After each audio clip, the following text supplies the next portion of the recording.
ಬಾಪ ಅಂತ. ನೀವೆಲ್ಲಾರು ಸಾಕದಾದ್ರೆ ಸಾಕ್ರಿ, ಏನೆಲ್ಲ ಮಾಡ್ಕೊಳ್ರಿ ಅಂತೇಳಿ ಬಿಟ್ಬಿಟ್ಟು. ನಾನು ಏನ್ ತಂದೀನಿ? ಏನು ತಂದಿಲ್ಲ, ಬರೇ ಕೈಲೇ ಬಂದೀನಿ. ಒಂದ್ ವಾಚ್ ಕಂಡಿಡ್ದು ನಮ್ಮ ಅಣ್ಣ ಈತೆ ನಮ್ಮ ಮಾಮ ಅಂತ ಬಂದಿದ್ದ. ಒಂದ್ ವಾಚು, ಒಂದ್ ಅಂಗಿ, ಒಂದ್ ಲುಂಗಿ ತಂದೀನಿ. ನಾನೇನು ತಂದಿಲ್ಲ, ಎಲ್ಲ ಬಿಟ್ಟು ಬಂದೀನಿ ಅವ್ರಿಗೆ. ಮತ್ತೆ ಯಾಕೆ ಬರ್ತೀರಿ, ಅವೇನಿಲ್ಲದ್ರಲ್ಲ ನೀನ್ ಬಾ ಅಂತ ಇವ್ರು. ಆಮೇಲೆ ನೀನು ಮನ್ಯಾಗ ಬರ್ಬೇಡಪ್ಪ, ಮನ್ಯಾಗ ಇರ್ಬೇಡ, ಹೊಲ್ದಾಗ ಒಂದು ರೂಮ್ ಕಟ್ಕೊಡ್ತೀವಿ, ಅಲ್ಲೇ ಇರು. ದಿನ ನೀನ್ ನೋಡ್ತಾರ ಬರ್ತಾರ, ನಿಮ್ ಅಣ್ಣರು ನೋಡ್ತಾರ, ಹೆಂಡತಿ ಮಗ ನೋಡ್ತಾರ. ನನಗೆ ಆಸೆ ಹುಟ್ಟಿಸ್ಬೇಡ್ರಿ. ನನಗೆ ಆಸೆ ಎಂಬುದೇ ಇಲ್ಲ, ಸಂಸಾರದ ಜೀವನದ ಆಸೆನೇ ಇಲ್ಲ ಆಗೋತ್ ನಾನು ಅಂತಂದು ಹಿಂಗೆ ಮಾಡ್ಬಿಟ್ರು. ವರ್ಷ ವರ್ಷ ಹೋಗ್ತಿದ್ವಿ, ಕರ್ಕೊಂಡು ಹೋಗ್ತಿದ್ರು, ಬರ್ತಿದ್ರು, ಇಷ್ಟೇ ಆಗ್ಬಿಡ್ತು. ಆಮೇಲೆ ಈತ ಯಾವಾಗನ್ನ ಊರಿಗೆ ಬರೋರು ಪರಿಚಯಸ್ಥರು ಇದ್ರು. ವಾಸಲಿಂಗ ಅಂತೇಳಿ, ನರಸಿಂಹಮೂರ್ತಿ ಅಂತೇಳಿ. ಅವ್ರ ಮನೆಗ್ ಬಂದಿದ್ರೆ ಸ್ಕೂಲಿಗೆ ಹೋಗಿರ್ತಿದ್ದ, ಯಾರೋ ಹೇಳ್ಬಿಡ್ತಿದ್ರು ಸಿದ್ಲಿಂಗ್ ಸ್ವಾಮಿ ಬಂದನಂದ್ರೆ ಸ್ಕೂಲಿಗೆ ಹೋಗಿ ಬಾಗ್ಲಿ ನಿಂತ್ ಕೂಡ್ಲೆ, ಏನಮ್ಮ ಅವ್ರಪ್ಪ ಬಂದನ, ಮೊದ್ಲು ಕರ್ಕೊಂಡ್ ಹೋಗಮ್ಮ. ಬಂದ್ ಕೂಡ್ಲೆ ಹೋಗಿ ನಮಸ್ಕಾರ ಮಾಡಿದ್ರೆ, ದೂರ್ಲಿಂದ ಅಂತಿದ್ರು. ಟಚ್ ಕೂಡ ಮಾಡ್ಸಂತಿದ್ದಿಲ್ಲ, ಮಗನ್ನೂ ಟಚ್ ಮಾಡ್ಸಂತಿದ್ದಿಲ್ಲ, ನನ್ನೂ ಟಚ್ ಮಾಡ್ಸಂತಿದ್ದಿಲ್ಲ. ದೂರ್ಲಿಂದ ಮಾಡ್ರಿ ಆಯ್ತು. ಹಿಂಗ ಮಕ ಹಿಂಗ ನೋಡ್ಕ್ಯಾಂತ ಕುಂತ್ರೆ, ನೇರ ಮಕ ನೋಡಿದ್ರೆ ತಪ್ಪಾಗ್ತತೆ, ತಾನು ಹಿಂಗ್ ಒಳಬಿಡೋದು. ನಾವು ಮಕ ನೋಡಿ ಹತ್ತು ಮನೆಗ್ ಹೋಗಂದ್ ಬರ್ರಿ. ಮುಂದಕ್ ಮಾತಿಲ್ಲ. ಆರಾಮದಿರ? ನೀವ್ ಆರಾಮದಿರ ಅಂತ ಕೇಳ್ತಿದ್ದಿಲ್ಲ, ನೀವು ತುಂಬಾ ನೊಂದಿದ್ದೀರ ಅಂತ ಗೊತ್ತು.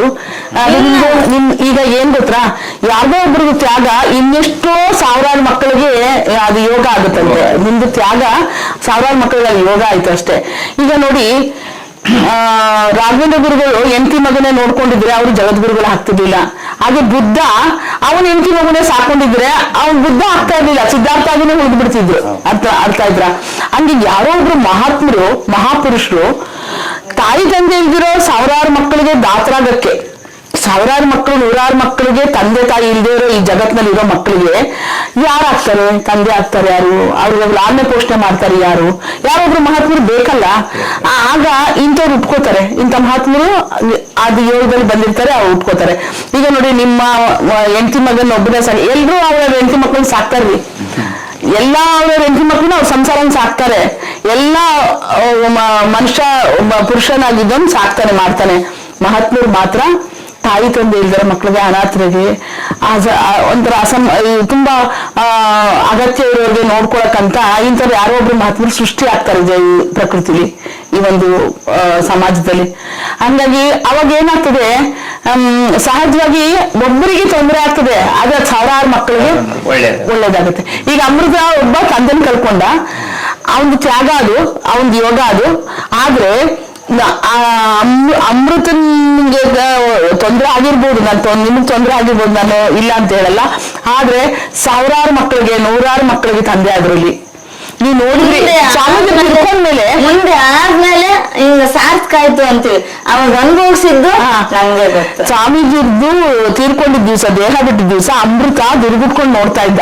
ದೊಡ್ಡಗೂಡನೇ ಸಿಕ್ಕನ ಅನ್ಸ್ಬಿಟ್ಟಿತ್ತಗ. ಅಲ್ಲ, ಆಮೇಲೆ ನಾನು ಆ ಹುಡುಗನ್ ಒಂದ್ ಮಾತು ಹೇಳಿದೆ. ಆಗ ಯಾರು ಆ ಹುಡುಗ ಯಾರು ಅಂತ ಕೇಳಿದೆ, ಹಿಂಗೆ ಸ್ವಾಮೀಜಿ ಮಗ ಅಂತ. ಅವತ್ತೇ ಅವ್ನು ಫಸ್ಟ್ ನಾನು ನೋಡಿದ್ದ ಅಮೃತ. ಆಗ ಅಮೃತನ್ ಒಂದ್ ಮಾತು ಹೇಳಿದೆ, ನಮ್ ಸ್ವಾಮೀಜಿ ನಾನ್ ನೋಡ್ಬೇಡಪ್ಪ, ನೀನ್ ಮಗ ಅಂತ ಗೊತ್ತಾಯ್ತು. ನೋಡಪ್ಪ, ನಿನ್ಗೊಬ್ಬರಿಗೆ ಅಪ್ಪ ಆಗಿದ್ರು ಅವರು, ಇಷ್ಟೆಲ್ಲ ಮಕ್ಕಳು ಹಳ್ತಿದಾರಲ್ಲ, ಇವೆಲ್ಲ ಅನಾಥ ಮಕ್ಕಳು, ಅವ್ರಿಗೆಲ್ಲ ತಂದೆ ಆಗ್ಬೇಕಾಗಿತ್ತು. ಅದಕ್ಕೆ ನಿನ್ಗೊಬ್ಬರಿಗೆ ವಂಚನೆ ಆಗಿದೆ, ಇಷ್ಟು ಜನಕ್ಕೆಲ್ಲ ನೋಡಪ್ಪ ಆಶ್ರಯ ಆದ್ರು ಅಂತಂದಾಗ ಆ ಮುಖದ್ದು ಚಾರೆ ಚೇಂಜ್ ಮಾಡ್ಕೊಂಡ ಅಮೃತ. ಅಲ್ಲ, ಅದು ಗೊತ್ತಾಗ್ತದೆ, ಅದು ಅಷ್ಟು ಕಷ್ಟ ಆಗ್ತದೆ. ಅದು ಯಾರೋ ಒಬ್ರು ಆತರ ಯೋಗದಲ್ಲಿ ಬಂದ್ಬಿಟ್ಟಿರ್ತಾರೆ, ಹಿಂಗೋಗಿ ಮುಟ್ಟಿದ್ರೆ ಅಂತ ಹಿಂಗ್ ಬರ್ಸ್ಕೊಂಬರು, ಕೂಡ ಮಾಡ್ಸ್ಕೊಂತಿದ್ದೆ. ಅಲ್ಲ, ನಮ್ಮ ಇವತ್ತಿನ ದಿವಸ ಕಾಷಾಯ ವಸ್ತ್ರ ಹಾಕಿರೋರ್ದು ನಾವು ನೋಡ್ತಾ ಇದ್ದೀವಿ ಸಮಾಜದಲ್ಲಿ. ಯಾರೋ ಒಬ್ರು ಸಮರ್ಥರಿರ್ತಾರೆ, ಯೋಗ್ಯರಿರ್ತಾರೆ, ಆ ಬೇಕಾಗಿರೋ ಶಿಷ್ಟಾಚಾರ ಇರೋರು, ಆ ಬೇಕಾಗಿರೋ ರೀತಿ ನೀತಿಲಿರೋರು, ಆ ಶಿಷ್ಟಾಚಾರದಲ್ಲಿ ಇರೋರ್ನ ನಾವು ಹುಡ್ಕೋದು ಇವತ್ತು ಕಷ್ಟ. ನಮ್ಮ ಸ್ವಾಮೀಜಿರ ಹತ್ರ ಒಬ್ರು ಇದ್ರು, ಎಲೆ ಮರೆ ಕಾಯ್ತರ ಇದ್ರು. ಅವರು ಡಾಂಬಿಕತೆ ತೋರಿಸ್ತಿಲ್ಲ, ಡಂಬಾಚಾರ ತೋರಿಸ್ತಿಲ್ಲ, ತುಂಬಾ ಅವರು ಎಲೆ ಮರೆ ಕಾಯ್ತರ ಇದ್ಬಿಟ್ರು. ಅವ್ರದ್ದು ಕಾಯಕ ಯೋಗಿ ಅಂತ ಇವತ್ತಿನ ದಿವಸ ಅವ್ರದ್ದು ಬೃಂದಾವನಕ್ಕೆ ಅಕ್ಕಪಕ್ಕ ಹಳ್ಳಿರು ಬಂದು ಯಾವತ್ತು ಹೂವಿಟ್ಟು ನೀರಿಡ್ತಾರೆ ಅಂದ್ರೆ ಅವ್ರದ್ದು ಮಹತ್ವ ನೀವು ತಿಳ್ಕೋಬೇಕು. ಇವತ್ತು ದೀಪೋತ್ಸವ ಕಠೋರ ಆಗಿದ್ದಕ್ಕ ಸಾಧನೆ ಮಾಡಿದ್ರು. ನಾವು ನಮ್ಮ ಸ್ವಾಮೀಜಿಯವರು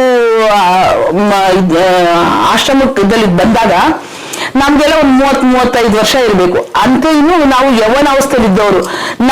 ನಾವು ಕಂಡ ಹಾಗೆ ನಮ್ಮ ಸ್ವಾಮೀಜಿರು ಎಷ್ಟು ಶಿಷ್ಟಾಚಾರವಾಗಿದ್ರು, ಎಷ್ಟು ಭದ್ರಾಗಿದ್ರು. ಆ ಯೋಗಿತನಕ್ಕೆ ಅವ್ರಿಗೆ ಎಷ್ಟು ಭದ್ರಾಗಿದ್ರು ಅಂದ್ರೆ ನಮಗ್ ಗೊತ್ತು ಅನುಭವ. ನಮ್ಮ ಸ್ವಾಮೀಜಿರ ಹತ್ರ ಇವತ್ತಿನ ದಿವಸ ಸ್ವಾಮೀಜಿ ಆಗಕ್ಕೆ ಎಲ್ಲಾ ಮೆರಿಟ್ ಇದ್ದಂತಹ ಒಬ್ಬ ಮನುಷ್ಯರು ಹುಡ್ಕೋದ್ ಕಷ್ಟ ಆಗಿದೆ ನಾವು ಇವತ್ತಿನ ದಿವಸ. ಆದ್ರೆ ನಾವು ನಮ್ಮ ಅಂತ ಗುರುಗಳು ಪಡೆದಿದ್ವಿ. ನಾವು ಯಾವ್ದೋ ಜನ್ಮದ ಯೋಗ, ನಮ್ದು ಯಾವ್ದೋ ಜನ್ಮದ ಪುಣ್ಯ ಅಂತ ಇವತ್ತು ನಾವು ಭಾವಿಸ್ತೇವೆ. ನಾವೆಲ್ಲ ಒಟ್ಟೊಟ್ಟಿಗೆ ಹೋಗ್ತಿದ್ವಿ, ತುಂಬಾ ಒಂದ್ 4 ಜನ ನಾವು ಟೀಚರ್ಸ್ ಒಟ್ಟೊಟ್ಟಿಗೆ ಹೋಗ್ತಿದ್ವಿ. ಎಷ್ಟು ನಮ್ಮನ್ನ ಪ್ರೀತಿ ಇಂದ ಎಷ್ಟು ನಾವು ಅವ್ರನ್ನ ಮಾತಾಡಿಸ್ತಿದ್ವಿ. ನಮ್ಗೆ ಅವೆಲ್ಲ ಎಷ್ಟು ಯೋಗ ಅಂತ ಗುರುಗಳು ಪಡೆದಿದ್ವಿ. ನಮ್ ಪುಣ್ಯ, ನಮ್ದು ಯೋಗ ನಾವು ಅಂತ ಅನ್ಕೊಂಡು ಇವತ್ತು ನಮ್ಮ ಸ್ವಾಮೀಜಿಯ ಬಗ್ಗೆ ಒಂದು ಇತಿಹಾಸ ಇರಬೇಕು. ಅವ್ರದ್ದು ಪೂರ್ವಾಶ್ರಮಕ್ಕೆ ಹೋಗಿ ಅವ್ರನ್ನ ನೇರ ಮಾತಾಡಿಸಿ ಸರಿಯಾದ ಮಾಹಿತಿನ ನಾವು ಕಲೆ ಹಾಕಿ ಅವ್ರದ್ದು ಪುಸ್ತಕ ಬರೆಯಬೇಕು ಅಂತ ಹೇಳಿ ಬಂದಿದ್ವಿ. ಇವತ್ತು ಬಿದ್ನೂರು ಸೋಮಣ್ಣ ಅವರು ಅಂತ ಹೇಳಿ ಅವರೊಬ್ಬ ಮಹಾತ್ಮರು. ಅವರು ಒಂಥರ ಯೋಗಿಗಳ ತರನೇ, ಅಂದ್ರೆ ಕಾಷಾಯ ವಸ್ತ್ರ ಹಾಕಿಲ್ಲ ಯೋಗಿ ತರನೇ ಅವರು. ನಮ್ಮ ತುಮಕೂರು ಸಿದ್ಧಗಂಗಾ ಮಠದ್ದು ಶಿವಕುಮಾರ್ ಸ್ವಾಮೀಜಿ ಅವ್ರದ್ದು ಪುಸ್ತಕ ಬರೆದವರು ನಮ್ಮ ಸ್ವಾಮೀಜಿ ಪುಸ್ತಕ ಬರೀತಾ ಇದ್ದಾರೆ. ಅವರು ಅದನ್ನ ಒಪ್ಕೊಂಡ್ರೆ ನಮ್ ಯೋಗ. ಅವ್ರಿಗೆ ತುಂಬಾ ವಯಸ್ಸಾಗಿದೆ. ಮತ್ತೆ ಕರೋನಾ ಟೈಮಲ್ಲಿ ಬರೆಯಕ್ ಶುರು ಮಾಡಿದ್ರು. ಆಗೆಲ್ಲ ರೈಲ್ ಎಲ್ಲ ನಿಲ್ಸಿದ್ರು, ಗಾಡಿಗಳು ಬಿಡ್ತಿರ್ಲಿಲ್ಲ. ಹಾಗಾಗಿ ಅವರು ನಿಮ್ಮ ಹತ್ರ ಫೋನ್ ಮೇಲೆ ಮಾಹಿತಿ ತಗೊಂಡಿದ್ದಾರೆ.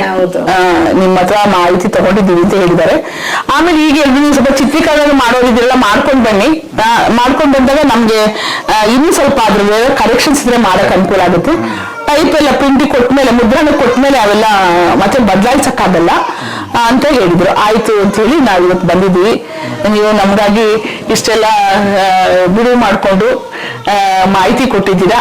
ನಾವೀಗ ಅವರು ಸ್ವಾಮೀಜಿ ಮಗನ್ ಮಾತಾಡ್ಸ್ಬೇಕು. ಪುಟಾಣಿ ನಮ್ ಸ್ವಾಮೀಜಿ ಬಂದಿದ್ದಾರೆ, ನಮ್ ಸ್ವಾಮೀಜಿ ಬಂದಿದ್ದಾರೆ. ಅವರು ಮಗ ಸೊಸೆ ಅವರೇ ಹುಟ್ಟು ಬಂದ್ರು ಅನ್ನೋಷ್ಟು ಖುಷಿ ಆಗಿದೆ. ನೀವು ಮನೆ ಕಟ್ಟಿದಾಗ ಕರೆದ್ರಿ, ಅಮೃತನ ಮದ್ವೆ ಕರೆದ್ರಿ, ಬರಕ್ಕಾಗಿಲ್ಲ. ಮನೆ ಗೃಹ ಪ್ರವೇಶದಕ್ಕೂ ಬರಕ್ಕಾಗಿಲ್ಲ. ಈಗ ಸ್ವಾಮೀಜಿರು ಏನೋ ಇವತ್ತು ನೋಡಿ ನಾವ್ ಅನ್ಕೊಂಡೇ ಇರ್ಲಿಲ್ಲ, ಬರ್ಬೇಕು ಅನ್ಕೊಂಡೇ ಇರ್ಲಿಲ್ಲ. ಇದಕ್ಕಿದಾಗೆ ವಿಜಯಲಕ್ಷ್ಮಿ ಮೇಡಮ್ನವರು ಹಂಪೆಗೆ ಹೋಗ್ಬರೋಣ ಬನ್ನಿ, ಮಗನಿಗೆ ರಜಾ ಇದೆ ಅಂದ್ರು. ಅವ್ರ ಮಗ ಚಂದ್ರು ಆ ಕಡೆ ಹಂಗೆ ತೋರ್ಸೋ ಅಮೃತ ಅವ್ರ ಮಗ ನಾಗಪ್ರಮೋದ್ ಅಂತ ಹೇಳಿ ಅವರು ಬರ್ಲಿ. ಅವ್ರು ಸಾಫ್ಟ್ವೇರ್ ಇಂಜಿನಿಯರ್. ಅವ್ರಿಗೆ ಬಿಡ್ವಿತ್ತು ಸ್ವಲ್ಪ ಮಾತಾಡ್ಸೋದು. ಬಂದು ಅಮೃತ ಬಾಪ ಬಂದು ಸಂಸದಿನ ಇಟ್ಕೊಂಡು